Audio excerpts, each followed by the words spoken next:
तो कैसे चुनाव होना चाहिए स्टार रेटिंग का? कितनी रिलायबल है? क्या जो अलग अलग एजेंसीज या अलग अलग वेबसाइट्स या अलग अलग प्लेटफॉर्म्स एक स्टार रेटिंग देती हैं म्यूचुअल फंड को, वो चुनाव सही है, तरीका सही है, उस पर रिलाय कर सकते हैं?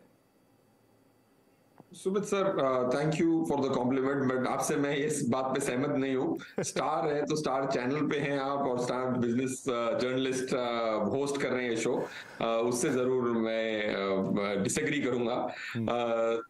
सो the star is the channel and you. Coming back to star rating mutual fund में, एक बहुत सिंपल कॉम्प्रिहेंसिव टूर जरूर सकता है। क्योंकि क्या होता है कि म्यूचुअल फंड से काफी लोग शुरुआत अपनी करते हैं, क्योंकि किसी को 500 रुपए डालने वो भी डाल सकता है, तो उनके पास बहुत सारी चीजें स्टडी करने का माध्यम नहीं होता। तो स्टार रेटिंग हमारी जिंदगी में काफी और सिचुएशन में भी आती है, जैसे होटलों में होती है 5 स्टार 4 स्टार 3 स्टार, तो स्टार्स को कॉम्प्रीहेंड करने की क्षमता नए निवेशक के पास इजीली होती है। इसीलिए काफी सारी एजेंसीज उसको, पूरे म्यूचुअल फंड्स को स्टार रेटिंग्स देती है। अब हर कंपनी की स्टार रेटिंग का मेथड अलग होता है। जैसे हम भी अपने म्यूचुअल फंड्स को रेट करते हैं, हम उनको स्टार्स नहीं बोलते, बट स्टार रेटिंग नहीं देते, बट उनको रेट करते हैं।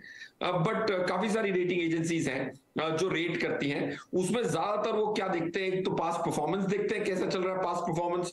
दूसरा, फंड मैनेजर की स्टेबिलिटी देखते हैं। थोड़े रिस्क पैरामीटर्स देखते हैं कि क्या रिस्क लिया कि रिटर्न जनरेट की। देखिए, रिटर्न जनरेट करना ही सिर्फ मकसद नहीं है, रिस्क को सीमित रख के, आपके पैसे को सुरक्षित रख के रिटर्न कमाना भी इंपॉर्टेंट है। तो वो एक तीसरा क्राइटेरिया हो जाता है। चौथा क्राइटेरिया हो जाता है कि एक्सपेंस रेशियो क्या है, फंड हाउस की क्या स्टेबिलिटी है। तो ये सब मिला के अलग अलग मिश्रण से, अलग अलग वेटेज से हर कंपनी अपनी स्टार रेटिंग निकालती है। ये बेसिक सिनॉप्सिस है सुमित साहब।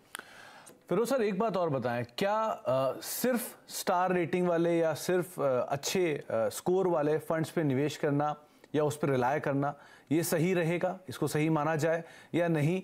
सिर्फ उन पर रिलाय करना भी ठीक नहीं है, थोड़ी और जानकारी इकट्ठी करनी चाहिए, थोड़ी और पढ़ाई भी करनी चाहिए उनके अलावा? बिल्कुल करनी चाहिए सुमित सर। देखिए, पैसे तो निवेशक के हैं, बहुत मेहनत करनी पड़ती है। कभी रात को 11 बजे आप काम करके वापस पहुंचते हो, एक्स्ट्रा मेहनत के जो पैसे हैं उसको सुरक्षित रखना तो हम सबका फर्ज है। क्योंकि बायर बी वेयर, खरीदने वाले को सुरक्षा बरतनी पड़ेगी, तो उसके लिए थोड़ी होमवर्क तो करनी पड़ेगी। आपने ऐसे 5 स्टार देके और खरीद लिया, ऐसा नहीं हो पाएगा। क्योंकि आपको सदियों के पैसे सदियों तक इन्वेस्ट करने हैं। That's point 1।